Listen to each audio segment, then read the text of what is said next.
A Merry, Merry Christmas. Ow! Oh, God. Oh, my God. Oh, God. Oh, I'm giving birth. Or birthing, I should say. Ow! Give me a hand. No.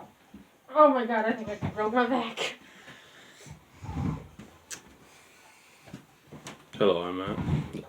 Hi, I'm Sonia. What?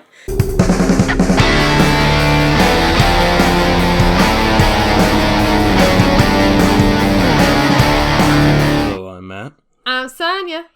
And welcome, as always, to our Life the Show. Today we are actually going to be talking about some of our experiences with one of the worst apartments we've ever stayed in. Oh, no, it was great. But before we get into that, there are several discussions about next week's programming. So, unless, live under a rock, next week is Christmas week. And as such, we have a lot of special programming coming up. To start, on Wednesday is Sonia's Jolly Findings. Sorry, my brain blanked for a second, as it usually does. And that is going to be our pre-Christmas episode for that, so hopefully Sonia has some good ideas for you for that episode. Hopefully makes it special for you guys. On Thursday, we have a special Christmas Let's Play with me and Sonia. We're going to be playing the underrated SNES game, Days Before Christmas. It's because it's Germany, isn't it? I don't know. I think it's German or something like that. But we're going to be playing that next Thursday, and I'll have all these dates down below.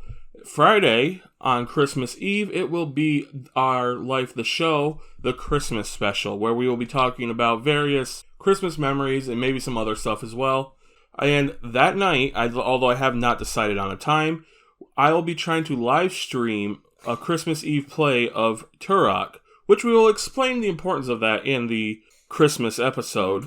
But I will be doing that on Twitch, and I will have more info about that now in next week's episode as well. So stay tuned. Make sure to click the notification bell and subscribe so you guys know when this stuff is coming out, and so you guys can enjoy our programming, I guess.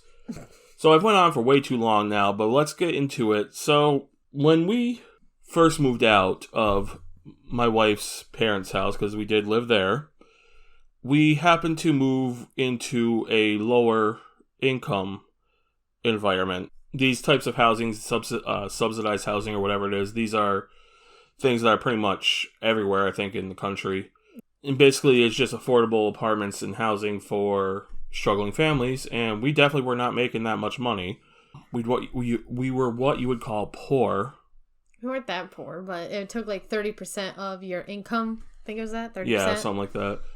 But that's anyway, how they calculate the rent. So anyway, this was our best option for rent because we weren't going to be paying out the ass for rent. But unfortunately, we're going to be paying out the ass for other things, as we will get into. Well, the one thing I'll say, because this is just a quick thing, we had 3 landlords throughout. We only lived there, I think it was like 3 years or just about 3 years. And we had about 4 or 5 different maintenance guys, and let me tell you.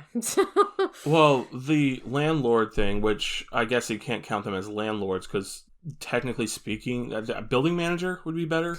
But these people, the ones that were in charge of the tenants, I guess you could say, their goal wasn't to, do landlord duties in any way, shape, or form.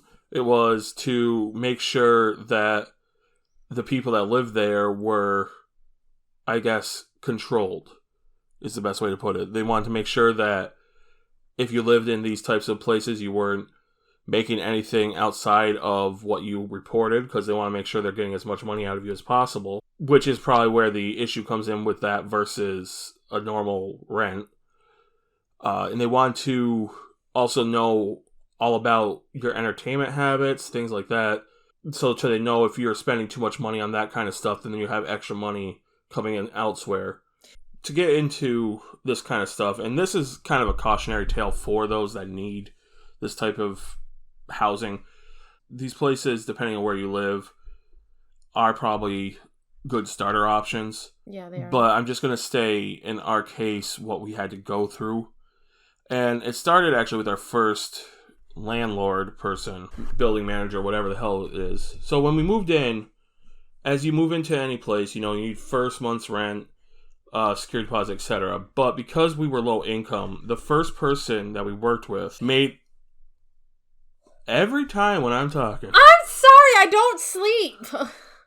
The first person we spoke with made an agreement where we paid our rent and we paid X amount for our security deposit, which was supposed to be like $700. It's almost $800 actually. $700 or $800, and the agreement was that we would basically pay an additional $50 or so each month on our rent to go towards it, so that way we were able to move in without having to necessarily have the $700 up front, because we already had to pay like $300-ish for rent. So yeah, we moved in there with that agreement. It was written on our lease. And the person that did this agreement with us left. They quit this job.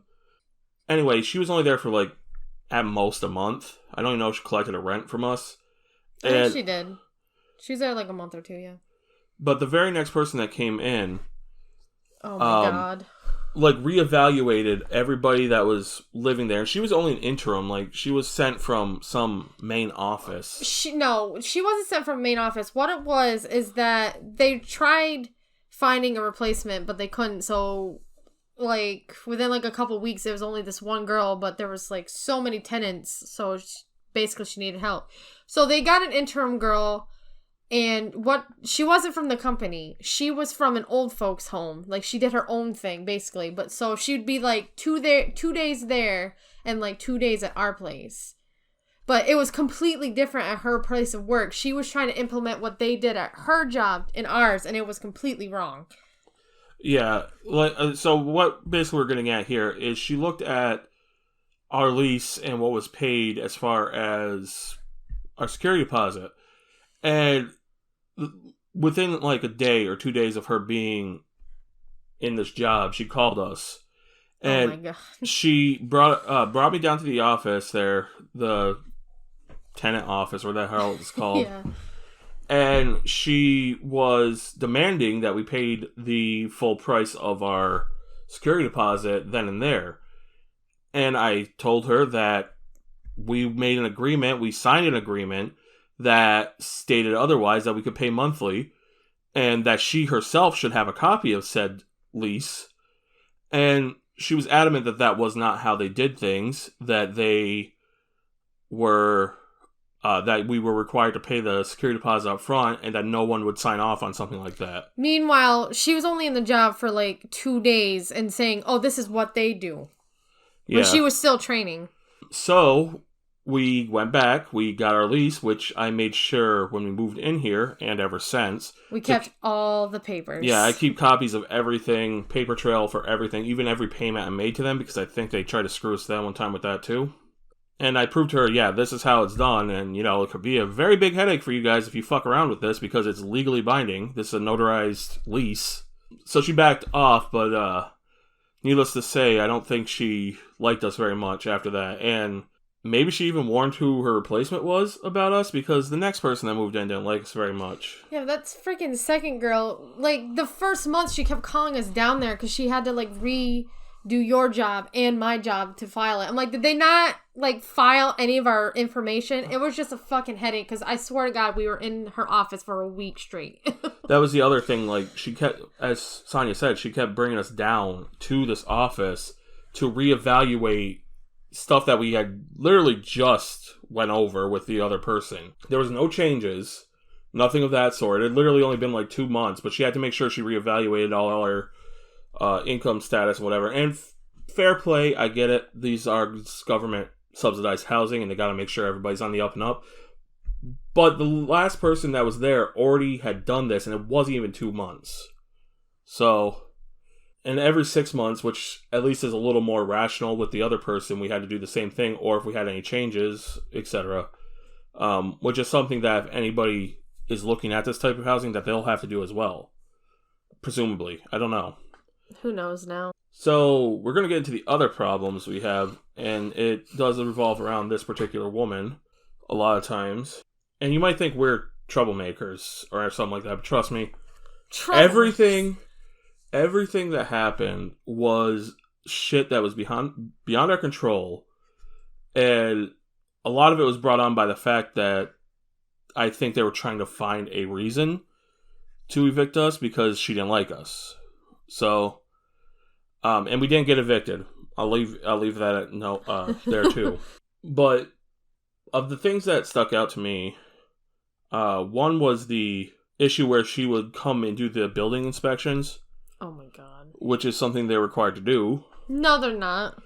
For safety reasons, they're required to do them as long as they have, like, certain people with them. You know, fire marshals and shit. Yeah, but they never had fire marshals. That was one time. That was one time. A lot of times she just came up for the sake of being nosy, I guess you could say. Spying on people. To make sure that everybody was staying in line. I guess a weird way to put this is it was kind of like living in a prison, but without the bars or, you know, inability to leave anywhere, because they took everything that you could possibly... They wanted to take everything that you could possibly have. Clearly, no one was saying anything, or... I think no one was necessarily telling 100% the truth while they lived there, because if you did, you really would have nothing. I think they were spying on, like, if people were trashing a place, too, which I understand, it's understandable, but having these inspections, like, every month was fucking overkill. Because sometimes they would schedule it when we're not even home. It's like, you're not coming in here when we're not home. Well, that didn't stop them. We'll get to that. Yeah. But the thing that pissed me off about the inspections, though, obviously, these were set up to make sure everybody was on the up and up. But when she'd come into our place, I don't think she did this every time, but they came every couple months anyway. But once in a while, she'd be like, oh, you guys need to vacuum your floor or some weird shit. It's like, shampoo it, too. I was like, bitch, what if I went into your fucking house? Do you think your shit would be completely spotless? But the thing I don't understand, the spots that she saw... like, were not from us. They were there before, and it's like, just like shadows and stuff. Because, I mean, freaking shampooers are up to like $150. They're probably like more expensive than that, because I remember looking at them. Yeah, and I'm sure if we bought a shampooer and we just had it in our apartment, that they'd be like, well, where'd you get the money for that, you know? Yeah, it's like... how the fuck are we supposed to afford all this? And then you expect us, like, you know, we're low income. Like, yeah, we can just go out and buy a new freaking shampooer. Even to rent a shampooer, which sometimes the people that rented them did not clean them. And I think at this point, they didn't do that anymore. Those were like $50 a day. And let's be clear here. I don't even think there were stains on the floor. There wasn't. If anything, there was tracked dirt. But if you live up in northern New York, you know damn well that dirt and mud...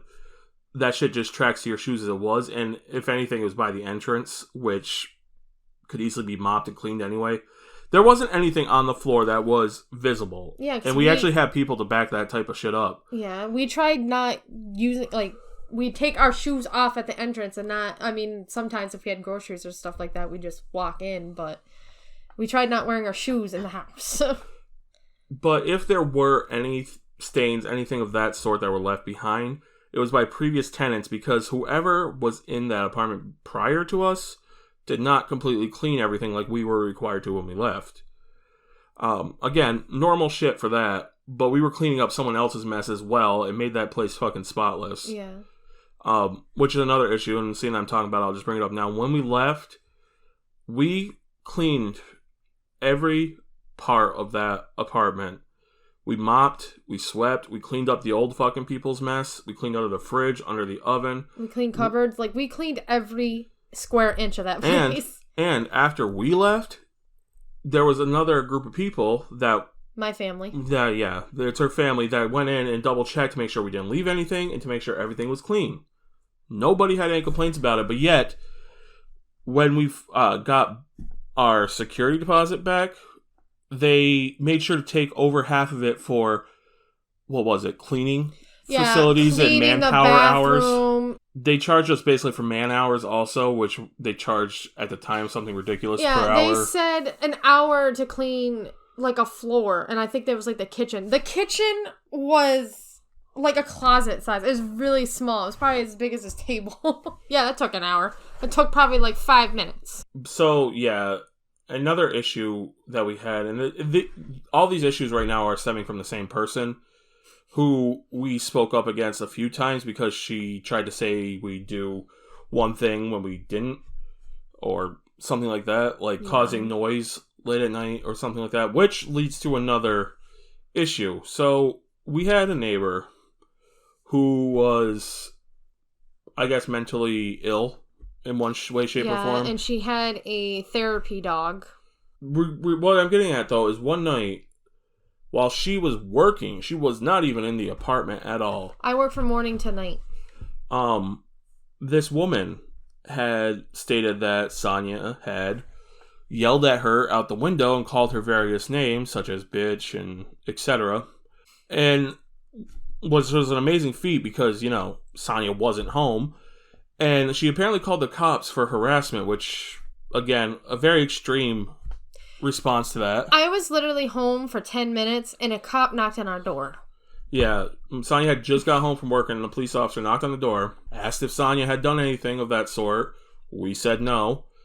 And we explained, you know, she was working. We could literally prove she was working if they wanted to go talk to them. Well, that's basically all he said. He's like, did you do it? Is your work can vouch for you? Stuff like that. Like, he was a really nice guy. I don't think he really believed her because he told us that he's been to her apartment a few times before. So he was kind of like taking it with a grain of salt. Thank God. So yeah, they didn't take her too seriously, which, give or take, you know, that's their issue. But we didn't get into any actual tangible issue or trouble for it because nothing actually happened on our end. Well, next day, that nice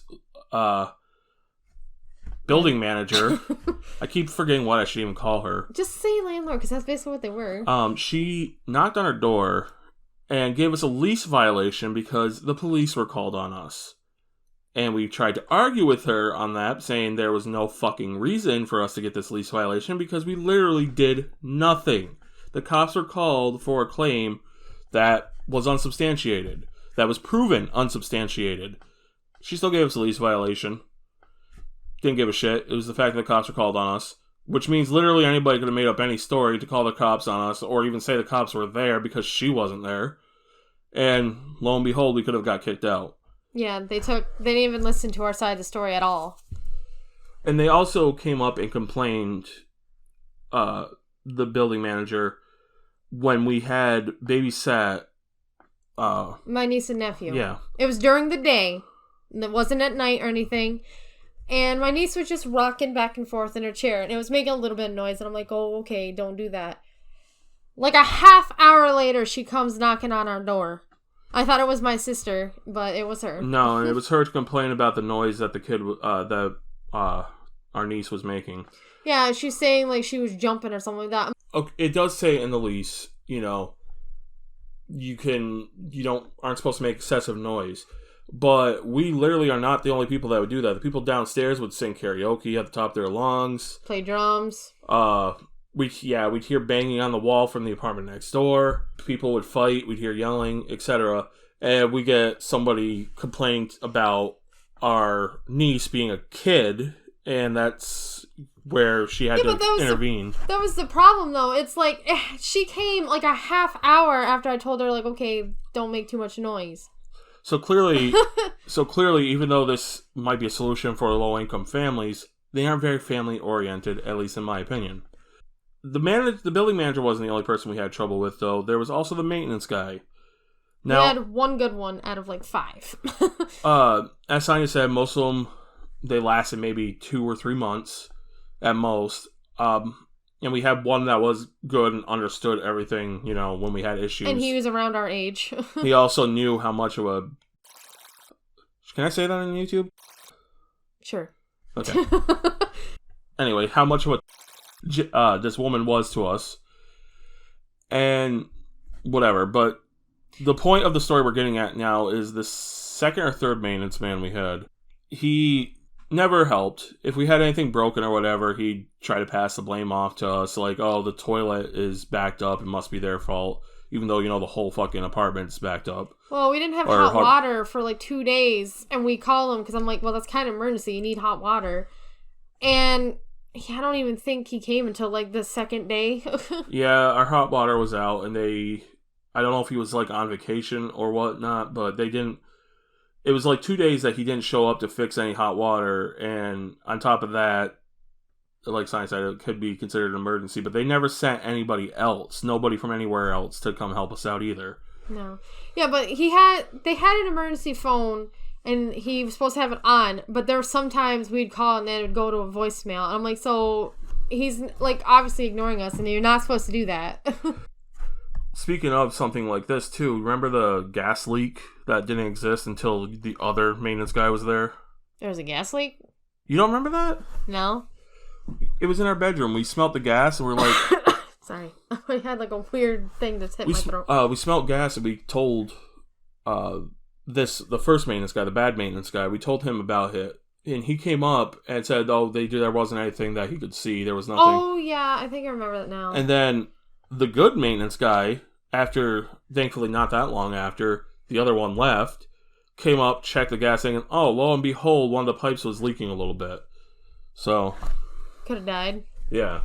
Well, the other thing, too, the good maintenance guy, our furnace had, like, every room had, like, its single one or whatever. Our bedroom one was great. The extra bedroom one was awesome.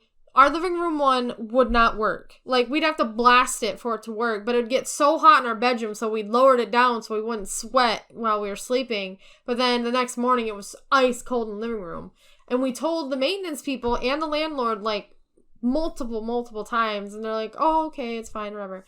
Well, the good maintenance guy fixed it. He's like, well, it's only a temporary fix. They need to actually, like, go through, like, the piping or wiring or whatever and actually fix it. Because I think it was gas. It was gas heat. So maybe that was probably the gas leak, whatever. Anyway, but and we're like, yeah, we told him a bunch of times. He says, yeah, I understand that.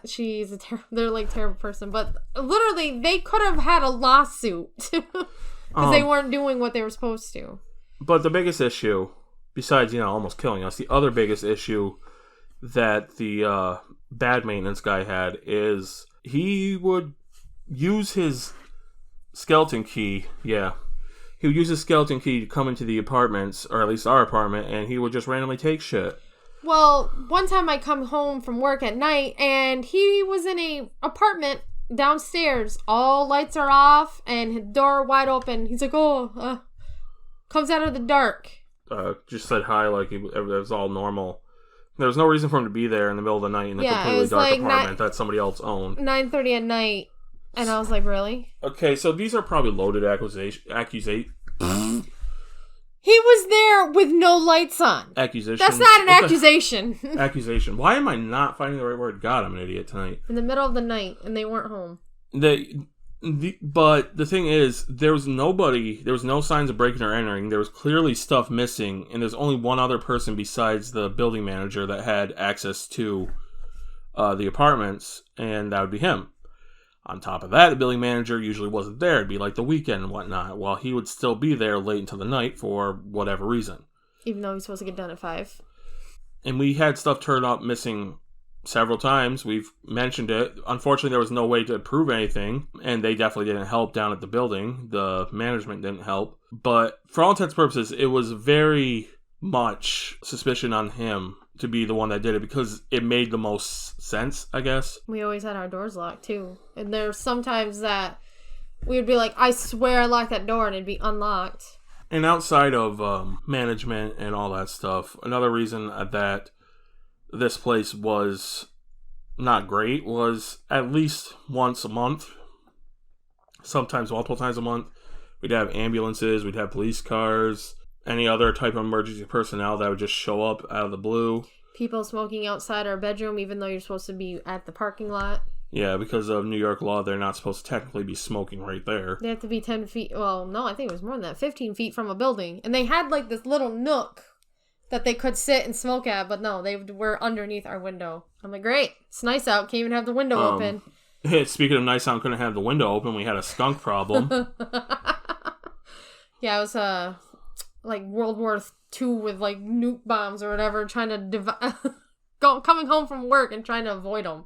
Yeah, we'd see them several times because Sonia's job at the time was literally right next door, which I guess was probably the best part. It was very convenient. But when I'd go to pick her up at night, for whatever reason, we'd come back and there'd be skunks just sitting in front of our door, and it'd be almost a war of attrition. Like, okay, one of us has to move first. Hi. Yeah, the skunks didn't give a shit. They didn't even get scared. Even when you went stirred up. Well, we tried not to do that because we didn't want to get sprayed, but... It would just look at us and then go back to what it was doing. It really didn't care. So, and it would stay right in front of the door and we'd have to wait. So, there was a lot of complaining, obviously. So, where does it stand? Obviously, these problems aren't necessarily exclusive to low-income apartments, but they really are more intrusive, I would say, than any other apartment you could possibly stay at. These apartments are usually starter apartments, or in really dire circumstances, they are, I guess, the best options there are out there. So don't let us in any way deter you guys from looking into something like this. But just go in with some caution when you look into low-income housing and things of that nature, because they are government-owned, and not only that, they want to make sure they're controlling almost every aspect of what you're doing.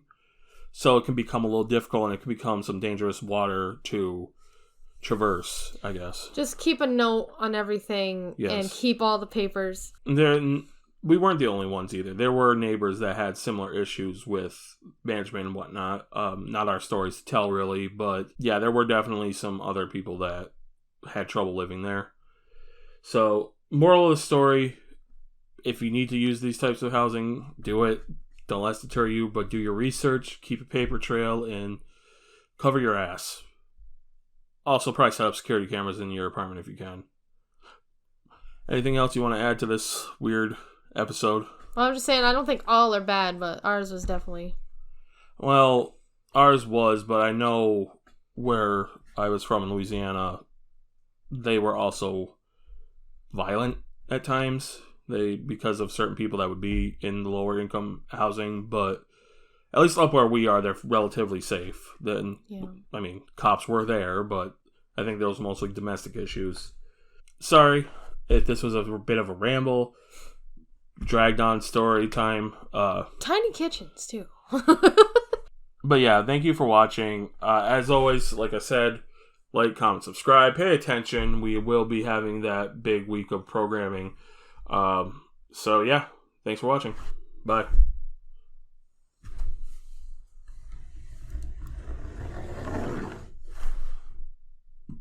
I'm not looking at the camera. Hi, I'm looking at that LG logo. It's right here. I know.